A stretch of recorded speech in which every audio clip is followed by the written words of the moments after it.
I would want to start by asking you all a small favor. Could you all just close your eyes? And imagine that you are an 11-year-old child again. You're sitting in a chair that is too small to fit your growing body, in a classroom that smells like freshly cooked pasta. You check the clock and think, oh, okay, I'm half an hour away of this muffin Mom promised to give you. You're supposed to be drawing attention, but no. You're daydreaming. You're doodling, drifting away, drawing a crooked little star in the corner of your paper. You glance at the clock again, but this time twice in the same minute. And the second time, you see that a classmate is staring. So you smile. Only to realize that another student is watching too. You can all reopen your eyes now. Because for the child in this story, me, 2 wandering eyes felt like too much of a coincidence. So I came back from the daydream, started paying attention to class, only to realize that the topic of the day was slavery. Looked back at the class and saw that those 2 wandering eyes weren't the only one. In fact, everyone seemed to be looking. So I stopped looking at the class, I stopped looking at the board, I started looking at the page, and then I hear it from the back. It's her. I froze, looked at the page again over and over, and the image blurred. And that moment changed my life. Because for the first time, I realized a truth that hurted way more than a yell, than a scream, that a hand ever could.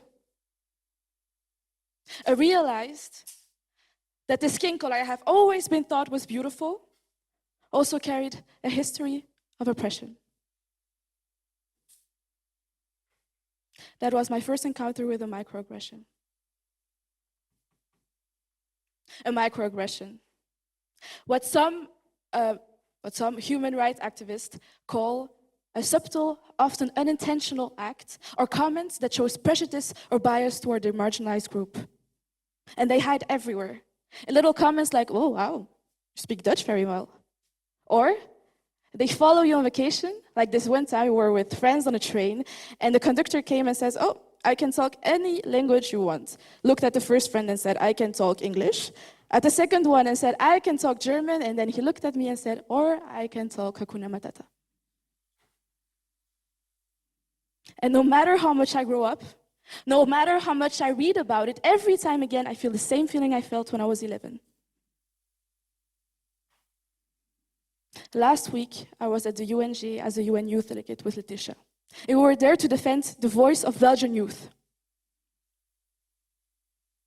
Can you guess how many times people thought I was a diplomat? Once, twice, 3 times maybe? No, 0. Even in rooms where only diplomats were allowed, people thought I was a journalist. And I am not the only one in this. In fact, studies show that 73.6% of all workers have ever encountered a microaggression.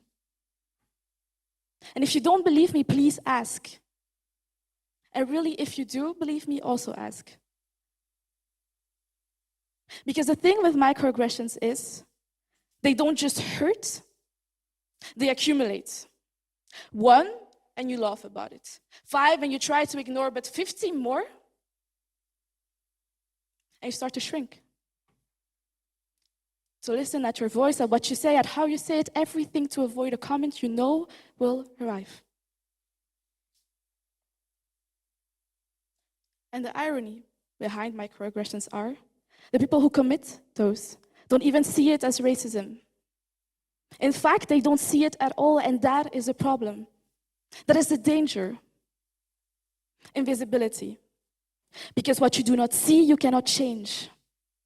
And this isn't a story of blame, but it is a story about shared responsibility. Because we all have blind spots. So the question we should ask ourselves today isn't who is a bad person, but it is who is willing to see things that they couldn't see before. Because the thing with microaggressions is when you start reacting, you change the status quo, you start rewriting a story where individual courage becomes collective change. I think a lot about that first moment when I was 11. That classroom, the crooked star, the whisper.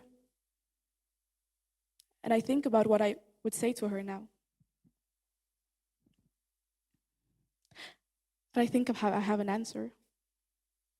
If I could sit behind her today, I would say that she is not the whisper. We are all not the whisper. But we are the voice who can answer it. Because actions may seem small, but so are seeds, and they grow too. With courage, action, and honesty. Because what starts as a whisper can end in a core. Thank you.